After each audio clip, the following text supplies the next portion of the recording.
I did a film with an absolute idiot of a co-star, and this human being was being so insecure and angry because this person couldn't get the scenes out. And I think I was so vulnerable and uncomfortable that I got screamed at, and I would cry walking off set. This person would literally look at me in front of the whole crew and say, "You call yourself an actor, this is what I have to work with. What is this?" And I stood there just breaking. This happens. But because this person was number one on a call sheet, there was no safety net for me. So no one had my back.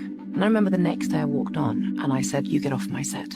This is the first time I've ever spoken. I remember being so scared. And I looked at this person and I said, "You can F off. I'm going to work towards a tennis ball. I never want to see you again." And then I remember the producers came up and said, "You can't do this to number one. We have to let this person be on set." And I said, "But the person can turn around and I can act to the back head." CIBs are stepping up in large numbers, exposing what they claim is a massive fraud allegedly orchestrated by Blake Lively and Ryan Reynolds. The allegations are escalating rapidly, with insiders from the Deadpool and Wolverine productions slamming Reynolds for his controlling behavior on set. According to cast and crew, he dominated every creative decision, dismissing any idea that didn't match his vision. What he calls collaboration is being described more as a harsh my way or the highway rule. Fans are blasting him for what they see as egotistical, shameless conduct, betraying the collaborative spirit of Hollywood. Meanwhile, Blake Lively isn't exactly escaping criticism either. Receipts are resurfacing from as far back as 2018, when she supposedly earned an executive producer credit on the husband's secret AM move. Many say came out of nowhere. But that's just the beginning. Independent designers have spoken up, some going back to 2014, accusing her of lifting their designs and disappearing without giving credit. Their carefully curated power couple image is starting to fall apart fast. Let's be honest, if Netflix announced a true crime docuseries about these two, nobody would be surprised anymore. And this isn't even the juiciest part. Their long feud with Justin Baldoni is just the warm-up. While Ryan and Blake have sold the world on their squeaky clean love story, insiders say reality looks a lot messier. Allegations of idea theft, broken promises, and manipulative strategies are surfacing, painting their relationship as more of a PR illusion than anything else. The image of a sweet wife and goofy husband is starting to crumble under pressure. Now, receipts are flooding in from creatives, insiders, and even former friends, painting a far less flattering picture of the couple. So, grab your snacks and silence your phone, because Hollywood's golden couple might actually be the industry's most petty and calculated scammers, and their carefully constructed mask is beginning to fall off. Blake Lively's questionable history stretches way back. Flashback to 2014. While many were still binge-watching Paw Patrol, Blake launched Preserve, a lifestyle site that was equal parts expensive and confusing. It sold overpriced candles, awkward rustic decor, and bizarre handmade trinkets that didn't seem to serve much purpose. Even articles written to explain what Preserve was about came off as vague and directionless. It was just a brand aimed at selling overpriced hipster products to millennials. The site failed fast. When Preserve shut down in 2015, Blake claimed it was simply too ahead of its time, portraying herself as a misunderstood visionary. But the behind-the-scenes chatter tells a different tale. Allegedly, she placed sample orders under fake names from small creators, copied their work, and then vanished without a trace and no credit. No follow-up. The timeline checks out. The site launched in July 2014, and by October 2015, it was dead. Blake even admitted to Vogue that they launched too early and never achieved their intended mission. She openly confessed that Preserve didn't make any meaningful impact, neither on a deep level nor a shallow one. And if you thought her habit of quietly lifting ideas ended with Etsy shops, think again. This next chapter involves scripts. Back in 2017, Blake was set to star in CBS Films' The Husband's Secret. And that's when drama started bubbling. An indie writer came forward, claiming her script had been floating around Hollywood years earlier, only to be suspiciously reimagined into the exact film Blake was now leading. Mainstream entertainment media Deadline, Variety, and The Hollywood Reporter ever covered the story. And given how rare it was to challenge A-listers at the time, it makes sense it never gained traction. But here's the twist. An old interview resurfaced where Blake herself boasts about taking over projects from producers and directors like it's some kind of power flex.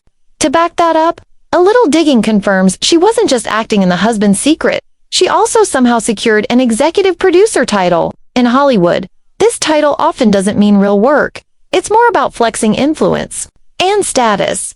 Even if hard proof is scarce, the pattern is all too familiar. Blake has a long-standing reputation for benefiting from others' work without giving back. And this has only strengthened public suspicion. You don't have to look far. The Gossip Girl set is another example where her off-screen behavior caused behind-the-scenes damage while others took the fall. Take her treatment of Coster Penn Badgley, for example. From day one, Blake was reportedly bad-mouthing him behind the scenes, convincing others to freeze him out not because he did anything wrong, but because she didn't like him. It took weeks for the rest of the cast to realize Penn was actually a decent guy, but by then, the damage had been done. Ironically, Blake and Penn dated for 3 years afterward, and as soon as she was done with him, she moved on to Ryan Reynolds like it was nothing. Things only got messier from there. After Blake married Ryan and began earning favor with top producers, Penn's career reportedly stalled. Was that just a coincidence? Many in the industry suspect otherwise, suggesting he may have been quietly blacklisted for falling out of Blake's good graces. And if that sounds familiar, that's because something similar allegedly happened with Justin Baldoni, and that it ends with us cast. When Justin leaked heated messages from Blake, fans speculated she caught feelings for him and, when he didn't return that vibe, she supposedly retaliated like a jilted ex. Since then, Blake's co-stars on the project, including Brandon Sklar and even author Colleen Hoover, have been keeping their distance. Now, let's talk about another Gossip Girl cast member, Leighton Meester. On screen, Blake and Leighton acted like best friends, but off-screen, their relationship was reportedly tense and cold, a total contrast to their characters. The article recently saying that Leighton and I were frenemies, and it's frenemies. Is that the term, frenemies? Yeah, we're friends, but we're also enemies. And it's they see our characters on the show, and they want that to be true in a sense. I think they want everybody's characters in real life to emulate that. And it's really strange because they always want to pit women against each other. You don't hear about like Penn and Chase hating each other and being jealous and competitive. So it's very silly, but you know, we all do get along very One thing about Blake, she knows exactly when to play the gender card if it suits her narrative. According to executive producer Joshua Safran, while Blake and Leighton were technically friends during Gossip Girl, the reality was far from warm.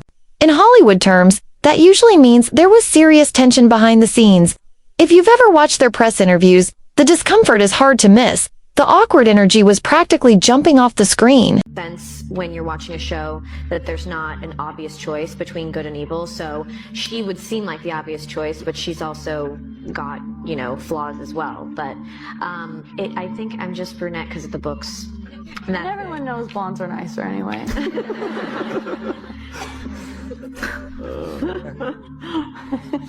Over there. Moment by me.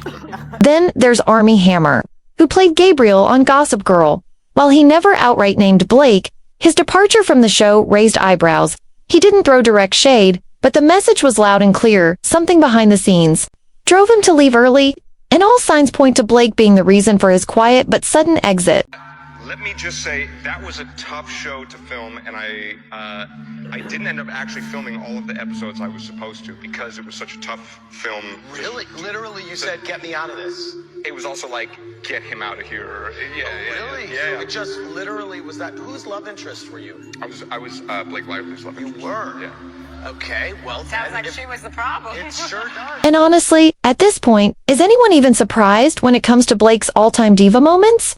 Her feud with Anna Kendrick deserves a spotlight. Their press tour for A Simple Favor was nothing short of a spectacle. The tension between them was so intense, you could have sliced through it with a butter knife. What was supposed to be playful promo turned into a low-key Cold War, and fans were quick to pick up on the awkward vibes. Like a few times through Ryan on that film. Got it. And, you know, and thought she seemed nice, and little did I know. Yeah. Look at the body language experts analyzing this right now. How quickly, too? Don't touch me. Don't touch me. One of the producers even spilled that Blake was nearly impossible to work with during A Simple Favor. And true to form, Blake flipped the script and accused Anna Kendrick of trying to steal the spotlight during promo. The public reaction, a collective eye roll, because honestly, the insecurity was loud. If you want the full tea on how Anna completely handled that situation, there's a deep dive for that. But for now, just know this: Blake's diva behavior isn't new, and the receipts have been piling up for years. And trust me, we're not even close to the wildest part. Because while Blake's skeletons are tumbling out left and right, Ryan Reynolds' closet is just as cluttered with drama. From secretive Hollywood power plays to shady business deals, the floodgates are opening. And now, some well-known celebs who've been staying quiet are finally ready to spill. Let's start with Tim Miller, the original Deadpool director. He's gone on record saying he left the franchise specifically because of Ryan Reynolds. So if you thought Ryan was just the goofy, lovable guy he plays on screen, think again. Tim paints a very different picture. According to him, Ryan took over Deadpool like it was his personal playground, treating Tim like a sidekick instead of a creative partner.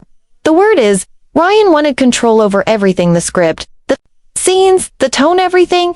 And the moment Tim pushed back, Ryan hit him with a my way or the highway mentality. Eventually, Tim had enough. He told Mental Health magazine, "I don't mind having a debate, but if I can't win, I don't want to play," and added that you simply can't negotiate every creative decision. Translation: Ryan wasn't budging an inch. As the franchise's face, Ryan had all of Hollywood backing him. So when he demanded control, no one stood in his way. Tim saw where it was headed and dipped because really, what was left to fight for when every move was being blocked? And here's the kicker. Tim Miller wasn't alone. TJ Miller, who played Weasel in Deadpool, didn't just walk away from the project quietly.